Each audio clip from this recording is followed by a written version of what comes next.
Hello po mga kababayan, kamusta po kayong lahat? And once again, welcome back to another episode of Simply Talkies Vlog.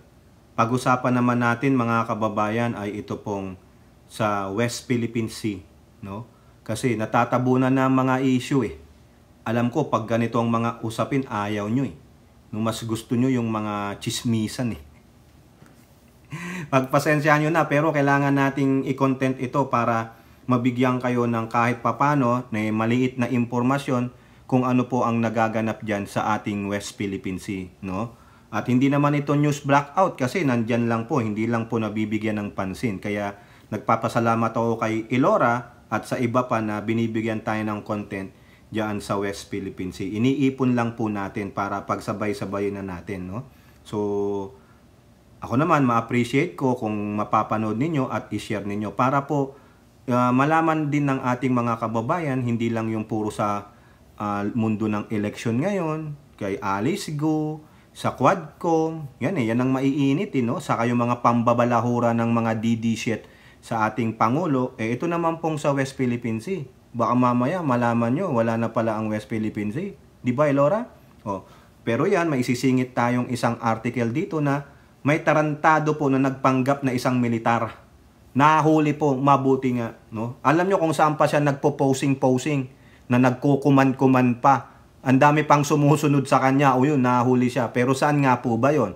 Ayan, bago na tayong magpatuloy, sabihin ko sa inyo kung saan yan, tayo po'y magbibigay pugay at pasalamat sa lahat ng ating channel members, followers, subscribers, nagla-like at nagsishare ng ating mga videos, sa mga nagbi-video replay, nagsishare ng kanilang blessings, at ganun din po sa mga nagbi-video premiere at dumadalo sa ating live stream. Maraming salamat po, no, sa walang sawa ninyong suporta, at dahil sa inyong suporta at patuloy na pagtangkilik sa ating channel, mabibreak na po natin yung 54,000 subscribers. Kahit papano, palakpakan po sa inyo. Maraming salamat po sa inyo, no, na kahit tayo maliit lang na channel, hindi po kilala, minsan hindi nare-recommend ni YouTube, nandyan pa rin kayo na suportado nyo ang maliliit na vloggers, no?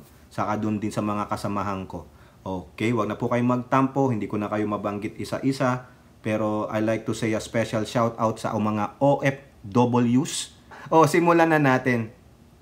Ito po, hindi po ito related sa WPS, pero isingit lang natin kasi po, tarantado ginamit pa ang military. Naaasar ako sa ganyan pag na yung binabalahura ang ating militar, ang ating kapulisan, malaki po respeto ko sa mga yan, no? Nire-respeto natin yan. At kung sino man na binababoy at binabalahura na walang kinalaman in mga inosente, talagang mabibisit kayo. So dito po sa Manila Bulletin, ang sabi po dyan, peke, military intel official, intel pa ang ginamit niya, intelligence officer pa siya, who poses as new NAIA security officer arrested. Ayon, peke na ngang military intel officer, nagpost pa siya sa NAIA. Diyan sa NAIA, yung yung paliparan natin. Hindi ko mabanggit yung pangalan. Kasi malas no? Security officer pa, visit. Anong ganap nito? Mangikil? Ha? For over a week, Sheena May Tag-at has been allegedly giving orders to police and other security officers at the Ninoy Aquino International Airport as she claimed that she is an appointee of no less than business tycoon Ramon Ang. Nako! Tatandaan ninyo, di ba? Mayroon ng PPP, yung Public-Private Partnership. So, binigay yung control ng paliparan na yan sa SMC kay Ramon Ang. Nagtaasa na nga lahat pati parking fee. Yung overnight parking fee from 300 pesos naging 1,200. Tumaas ng 400 times mga kababayan. Grabe naman. Ano ba naman yan, Ramon Ang? Anong ginawa mo dyan sa parkingan? May ginawa ka na bang bagong development dyan? Yung bang parkingan mo nilagyan mo na ng solar panels? Di aircon ba yung parkingan? Wala ka pang 3 buwan dyan na tinake over mo taas ka agad ang presyo ng parkingan. Wag naman ganun. Kailangan may development muna. Nakita mo yung punta ka dito, yan sa San Diego, sa Lindbergh Field. Ha? Yung airport ng San Diego, ha? Yung main airport nila, yung domestic and international. Yung Terminal 2 na parkingan, ginawa. Napakaganda. Ha? Pero hindi ko alam kung magkano parkingan. Susubukan ko pa lang. Pero napakaganda, convenient talaga. Meron pang walkway papunta ng airport. Dyan anong ginawa mong bagong improvement? 'Di ba? Ano dahilan ng pag-i-increase ng parking? Putragis naman na yan. Hindi ko pa kasi nababasa, nakita ko lang, nabuisit ako. Ako okay naman akong mag-increase ka ng sabihin mo lang mga 300 to 500, pero yung 400 times, 1,200 ka agad? Really? May maganda bang banyo doon? 'Di ba? Di aircon ba ang banyo? Kompleto ba na accessories doon? Toilet papers, hand soaps. Naman. Ramon Ang, makwarta ka na. Pero yung babae daw na si Sina May Tag-at ay appointee daw ni businessman tycoon Ramon Ang. It was only on Wednesday, September 25th that the NAIA authorities found out that she is a fake appointee and a fake military intelligence officer reservist, resulting in her arrest. Na ako, yari ka ngayon. Airport authorities said Tag-at was present during the ceremonial turnover for the management and supervision of NAIA to the San Miguel-led consortium New NAIA Infra Corporation on September 13. Right after the ceremony, Tag-at introduced herself as the new security head chief. May tama siguro sa utak to. Using her military intelligence background as credentials. The subject was then able to order all the supervisors and police personnel. Airport authorities only learned of her modus after it was found out that she was fabricating reports that are sent to the security agency. Oh, wow. Grabe, ang tibay, A background check revealed that Tag-at is not in any way connected to the military. Patay ka. Nakadetine siya.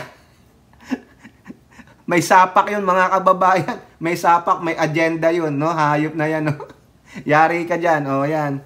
Sige, kulong nyo yan. Bigyan nyo ng kakulang parusa, animal. Pero bilib ako kay Ramon Ang, ha. Ramon Ang, bakit naman ganon? 300 to 1,200 pesos. Grabe naman mga kababayan. Ano ba naman yung airport from 300, Tingnan lang natin mga kababayan para makita natin ano ang dahilan ni Ramon Ang, bakit niya in-increase ng 400%? Ha? Ano ba to? Philippine Airport P from 300 to 1,200. Yan Ano sabi di? From 300 yan, sa Philstar Life na lang, tingnan lang natin. 300 to 12,000 1,200 pesos for overnight parking and more. Ayan, biruin mo yan. Dapat gradual naman. 'Di ba? Sobra naman kayo Grabe ito in a letter dated September 30, a conglomerate led by San Miguel said the parking rates for cars is worth 50 pesos for the first 2 hours. And then from 40, it's 20 for motorcycles and 100 for the buses. Ayan. Succeeding hours will mean additional 20 pa. Naku, may succeeding hours pa para na. Ang mahal naman mga kababayan. Ha? The overnight parking rate for cars, yung overnight ang pinag-uusapan natin dito Hindi yung by hour lang. Kaya ang laki 1,200 from 300, it's 480 for motorcycles and 2,400 for buses. These adjustments are necessary to ensure continued maintenance and improvement to our facilities. Bago mo i-increase yan, pagandahin mo muna yung parking. Bakit? Papasok ba sila sa airport? Hindi nyo nga pinapapasok yung mga susundo Di ba? What is the necessary continued maintenance? What you gonna improve? What you gonna maintain on the parking space? Nakita nyo yung parking lot dyan? Nalangarang restroom Hindi nyo mapaganda Inconvenient nga Di ba? And improve your facilities. Yung facilities, yung nandun sa loob ng airport? What the heck is that? Di ba? Ano kayo? Nandudugas? Di ba? Ito sabi nyo, it's also looking for to build a 3-story airport express hotel. No, you're talking about the parking lot. I-improve nyo muna yung parking lot, pagandahin ninyo. Di ba? Bigyan nyo ng convenience yung mag-overnight. Magandang restroom. Kompleto ang accessories. Kung pwedeng bigyan nyo ng guard, proper security. Hindi, naranasan ko yan mga kababayan eh. Wala nga kwenta yung parking eh. Inconvenience niya eh. Di ba? Wala nga kayong covered parking eh.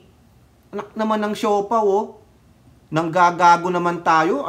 Unreasonable naman mga kababayan yung pagtaas ng parking fee na yun. 400% for an overnight.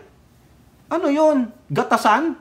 Buti sana okay lang kung nakakapasok ng airport eh. Baka kulang na kulang pa yung bathroom dyan eh. Sa dami ng nakapark dyan eh. Bilib nga ako, hindi ka makapasok sa airport eh. May susundin ka, may dadrop ka.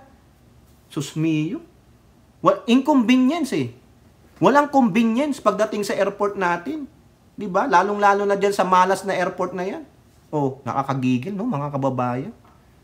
Ito pa. Akala ko magandang serbisyo. Bakit tataas ang hindi, para daw ma-improve yung mga facilities. Asan ang facility? Anong facility mo sa parking? Parking nga yan eh. Nasaan ang restroom? May restroom ka ba tinayong maganda dyan? Diba? Susmiyo. Labas tayo dyan. Nakakaburat lang. Nabasa ko, naburat ako eh. No? Dito po sa TNT, ito, mga salaulang mga inchik sa West Philippine Sea. Mga basura ng China na kolekta sa baybayin ng Pag-asa Island. Ayan, binababoy po talaga. Mga baboy talaga itong mga Chekwa dyan sa West Philippine Sea. Biruin nyo ha. Nandyan na tayo. Ilang katao ang meron dyan sa Pag-asa Island? Mahigit 300 dyan. Alam naman nila. Lulusubin yung Pag-asa Island? You try it. Baboy talaga itong mga Chekwa na ito eh. Mga basurang may Chinese markings ang nakita ng mga lokal at international news team nang bumisita sa baybayin ng Pag-asa Island sa West Philippine Sea. Ilang plastic bottle at karton ng inumin ang naaanod sa mga baboy, tapon lang ng tapon sa dagat eh. Tapos sasabihin nila, kami ang environmental protectionist. Mine-maintain namin ang karagatan ng kalinisan. Gago! May nagsasabi po sa atin, yung mga divers natin dyan sa Palawan. Dami nila araw-araw na kokolektang mga kalat na tinatapon. Mostly mga Chekwa. Ayon kay Marilu Bales, coordinator sa Pag-asa Island, nagsasagwa sila ng paglilinis sa baybayin 2 beses kada buwan dahil dito. Tingnan mo, ginagawa tayong tagalinis, mga hayop talaga yung mga Chekwa dyan sa West Philippine Sea. Kaya hindi nyo ako na maging xenophobic eh. No, kung kayo, nagagalit kayo, ang mga pangalan nyo, last name nyo ay Inchik, ay umalis kayo sa channel ko kung nasasaktan kayo. Kung nasasaktan kayo sa sinasabi kong Chekwang mga balaura, so therefore, nasaan ang loyalty ninyo? Nasasaktan kayo dahil may dugo kayong Inchik? So be it. So therefore, mas mahal nyo yung mga Inchik. Ayan ginagago ang baybayin ng ating karagatan. Binababoy ang mga Pilipino sa bansang Pilipinas. Tapos magagalit kayo sa akin dahil sinasabihan ko, binabastos ko ang mga Inchik. Unang-una, sila ang bastos. Di po ba? Kung totoo kayong Pilipino, maski na may last name kayong Inchik, hindi kayo magagalit sa akin. Hindi nyo ako pagsasabihin, hoy, may last name akong Inchik. So what? Di ba? Ala akong pakialam kung kayo ay member, subscriber ko. Di ba? Hindi ko kailangan sa channel ko. Real talk yan. Wala akong pakialam sa inyo. Dito, ang sinasabihan ko ay mga Inchik sa West Philippine Sea. Yung mga Inchik na bumabalahura sa ating mainland.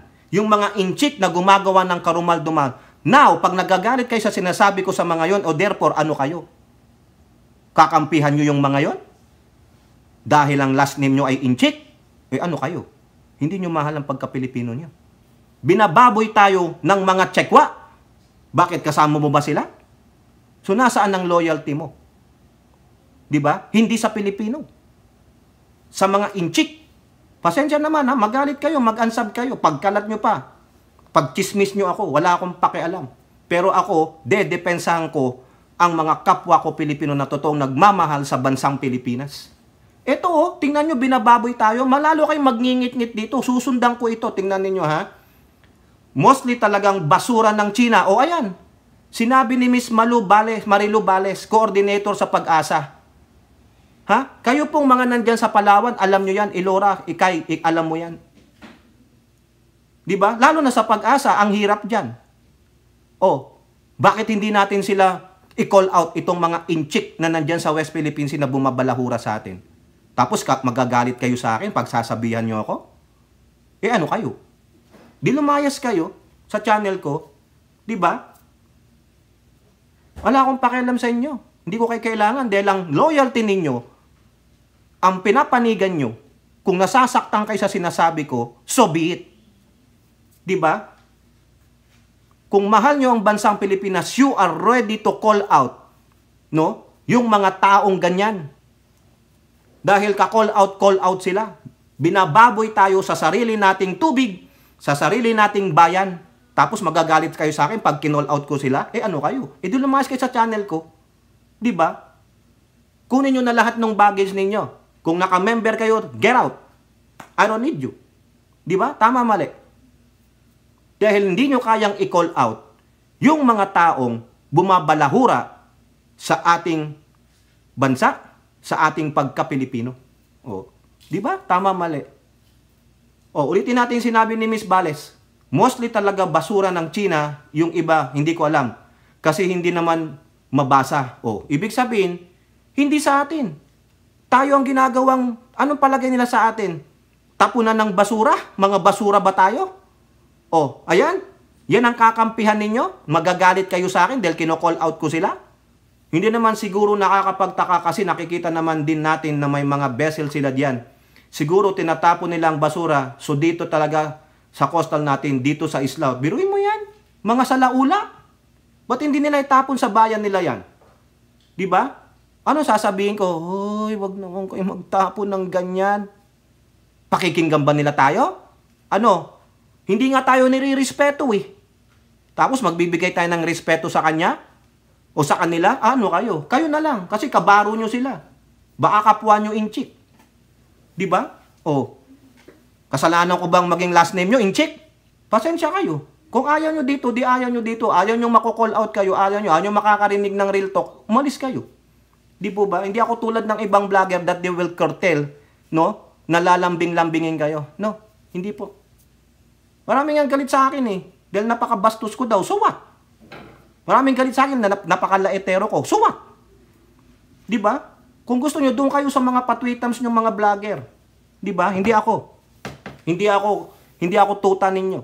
Okay? Hindi nyo ako kayang pagsabihan. I-call out nyo ako kung mali ang sinasabi ko. Kung nagkamali ako, tatanggapin ko. Mag-apologize ako sa inyo. Kaso hindi. Alam ko sinasabi ko eh. Dahil may pruweba ako. Ito, tignan nyo.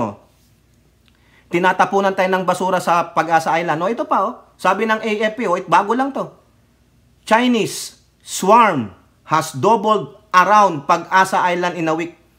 Pinalibutan po ang ating Pag-asa Island. They wanna take over that Pag-asa Island. Sige, you do it. Sige, do it. Ang tapang-tapang nyo lang naman magsalita diyang inchik kayo eh. Diba? Oh. The number of Chinese vessels swarming the Philippine-occupied Pag-asa Island in the West Philippine Sea has increased from 25 to 50 in a span of week. O biruin nyo, talagang ipo-force out tayo. You do it. Tingnan natin kung hanggang saan kayo. Diba? Yung Taiwan yan, di nyo makaya eh. Kami pa? Di namin kayo urungan. Ang tapang ng Pinoy, lumalabas yan. Huwag nyong isukdulan ng galit namin sa inyo. Data from my AP showed that 46 Chinese maritime militia vessels, 2 People's Liberation Army Navy ships, and 2 China Coast Guard vessels were spotted around Pag-asa. Dinan nyo? Tapos magagalit kayo sa akin? Diba? Pinapalibutan tayo. Gustong i-take over yung Pag-asa. Eh, may mga kababayan tayo dyan, mahigit 300 families. Tapos nabanggit ko lang ang inchik. Nagalit kayo sa akin? You're calling me out? Eh di gago pala kayo. Diba? The arrival of new vessels happened in the same week. The Bureau of Fisheries na yung conducting maritime patrols at the sandbars within the island's 22-kilometer territorial sea. Biruin nyo, ang layo ng nearest island nila nahanan. Pero ang gusto nila, kamkamin nila lahat nung nasa West Philippine Sea. Eh talo nga sila sa arbitral ruling eh. Eh gago kasi si Digong eh. Saka yung ibang presidente dyan eh. Mga lapdog, Manchurian candidate ng mga Chekwa eh. Diba? Oh. Ayan. Sabi pa dito, 5 warships at Skoda. Oh, ang dami nilang nilalagay sa Skoda naman. Nawala sila sa Ayungin Shoal, nagkaayos. Pero ngayon, Skoda naman. Kasi yung Skoda pala, malapit pala yan sa isang ninakaw nilang island. I don't know kung Subi or yung Mischief. Nakakaya, oh. Ito pala, kaya pala gusto nilang kunin yung Pag-asa. Pag-asa lies 26 km away from Zamora o yung Subi Reef. Ninakaw nila yung Subi Reef eh.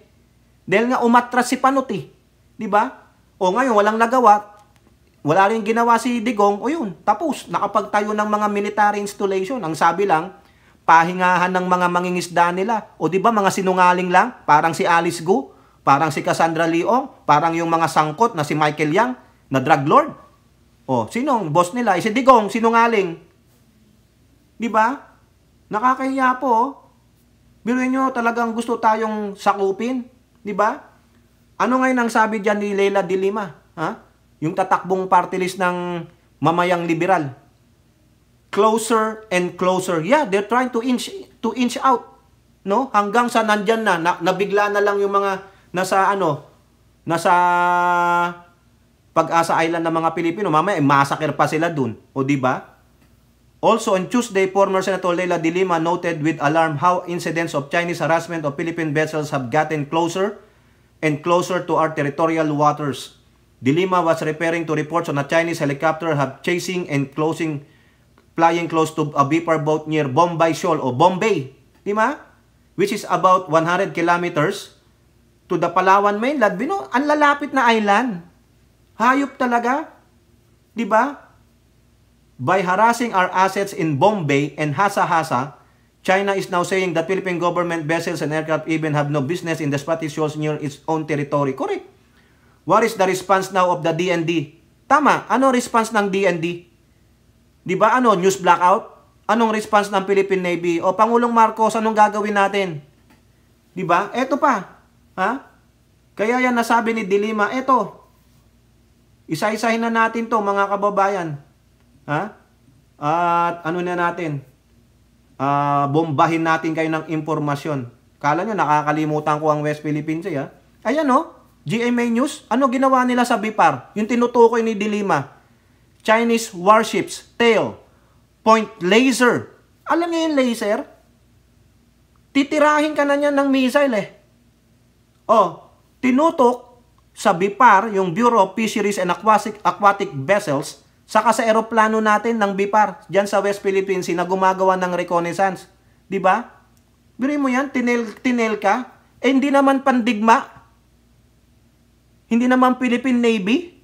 Mga gago, diba? Sa laula, tayo lang ang kayang gawan ng ganyan. Kasi hindi tayo pumapalag. Wala eh. Kinakaya-kaya tayo. Diba?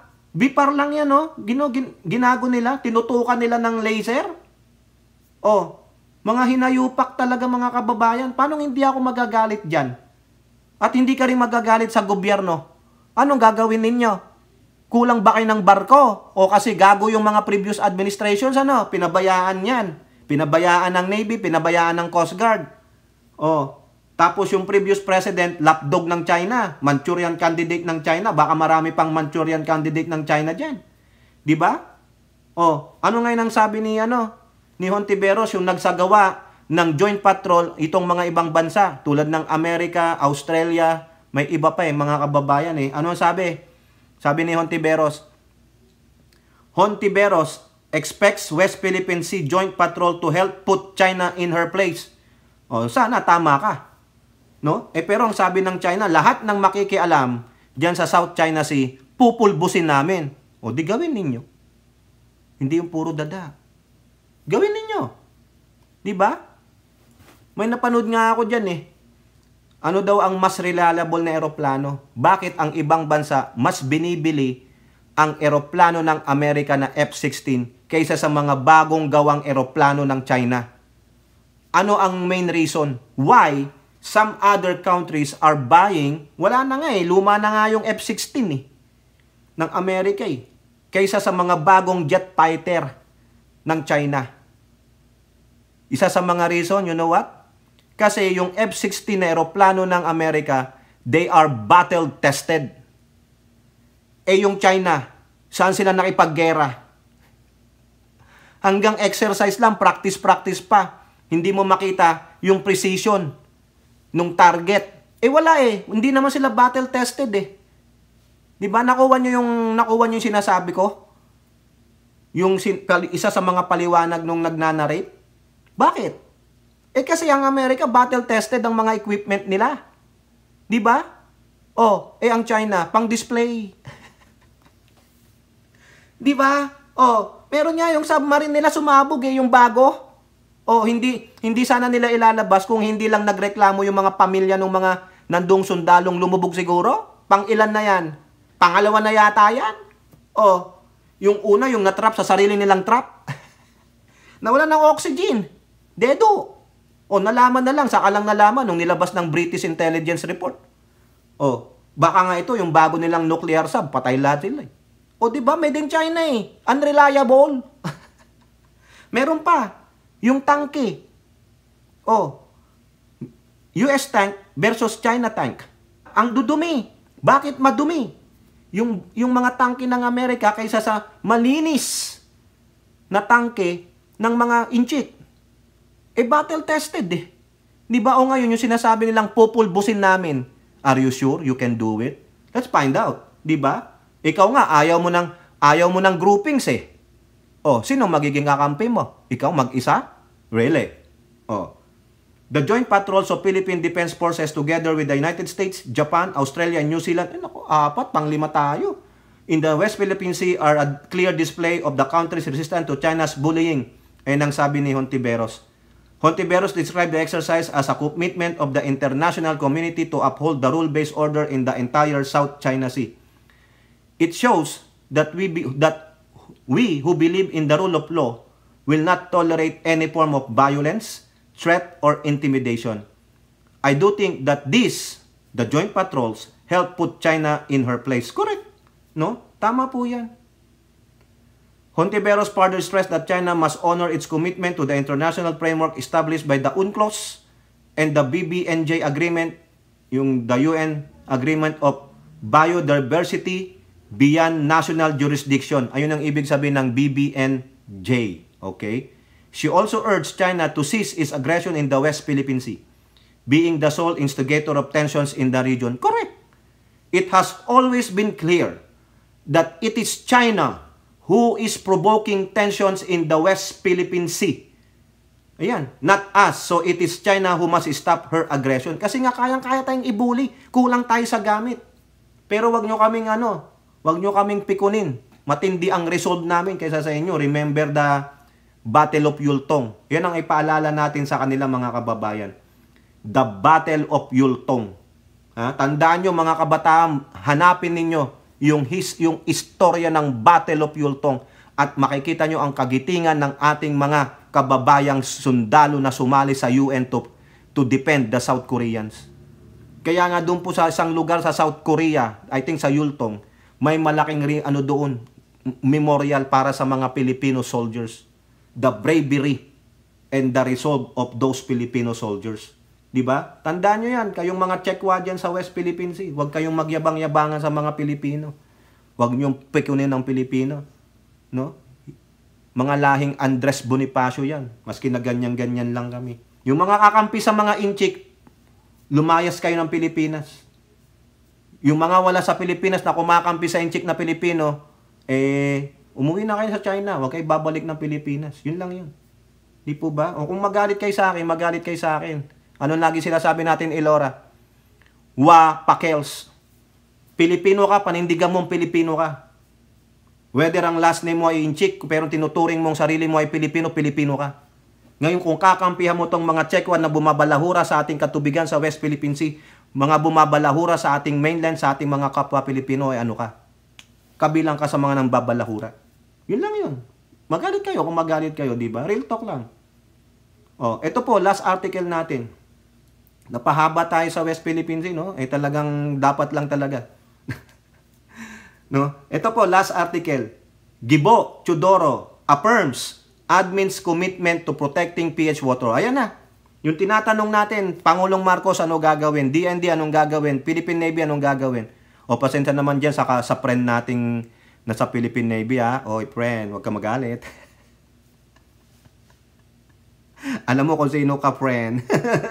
Ayan po ang sabi ni Gibo Teodoro. The Marcos administration is fully committed to protecting the Philippines' maritime interests. Sabi po ni Defense Secretary Gibo Teodoro.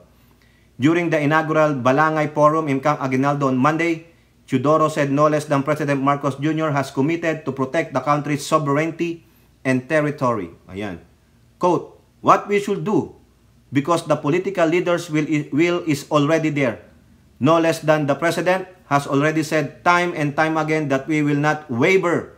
We will protect our maritime interests in accordance with international law, which is why our department and the Armed Forces of the Philippines, we came up with the CADC, Comprehensive Archipelagic Defense Concept. Sabi ni Teodoro, aba may bago sila ha? CADC, Comprehensive Archipelagic Defense Concept.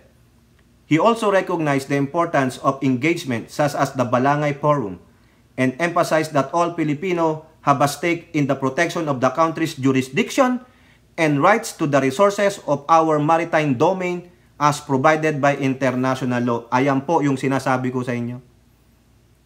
That all Filipinos have a stake in the protection of the country's jurisdiction and rights. Kung tinuturing mong Pilipino ka, maski na ang last name mo ay Inchik, eto ka. You have the stake. Stake, may karapatan ka, meron kang parang pakikialam sa proteksyon ng ating bansa pagdating sa jurisdiction at karapatan natin sa ating mga resources sa ating katubigan. Di ba? Ngayon kung babatikusin mo dahil babatukusin mo ako dahil binabatikos ko ang mga Chekwa sa West Philippine Sea at sa mainland, ano ka? Di po ba? Call out po yung mga inchik na yun. We should never trade short-term inflows of cash inflows for a long-term benefit in the future. Likewise, in the same way, we should also make a call to action to our local, ito na yung kanina, yung mga local officials hindi dapat mabulag sa halaga ng kwarta. Di ba? Okay? So yan po.